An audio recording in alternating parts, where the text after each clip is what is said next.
আসসালামু আলাইকুম গাইস, আজ আমরা বানাবো এঁচোড়ের কোপ্তা।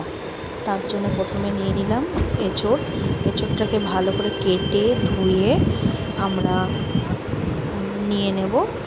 তারপর আমরা আগে থেকে ভিজিয়ে রাখবো ছোলার ডালটাকেও ভালো করে ধুয়ে জল দিয়ে কিছুক্ষণের জন্য ভিজিয়ে রাখবো।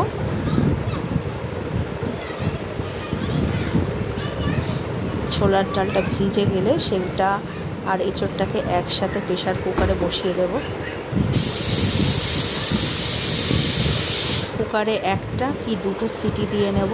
তারপর কুকারটা বন্ধ হয়ে গেলে আমরা ছোলা আর এঁচোড়টাকে ঠান্ডা করতে দেব।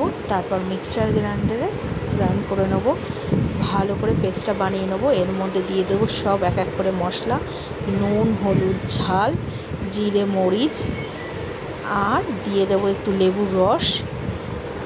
সাথে আমরা অ্যাড করব বেসন। আমি ছোলার ডালের বেসন নিয়েছি। আর এতে একটু দিয়ে দেবো কর্নফ্লাওয়ার, যাতে টেস্টটা আর একটু ভালো লাগে। আমি এতে অ্যাড করছি একটু কাঁচা পেঁয়াজ আর একটু লঙ্কা। অ্যাড করে ভালো করে মিক্স করে আমরা ফ্রাই প্যানটা চাপিয়ে দিয়েছি। এরপরে এক এক করে রাউন্ড শেপ দিয়ে ভেজে নেব। তৈরি হয়ে গেল আমাদের এঁচোড়ের কোপ্তা। একবার অবশ্যই বানিয়ে দেখুন। Thank you for watching. Please like and subscribe.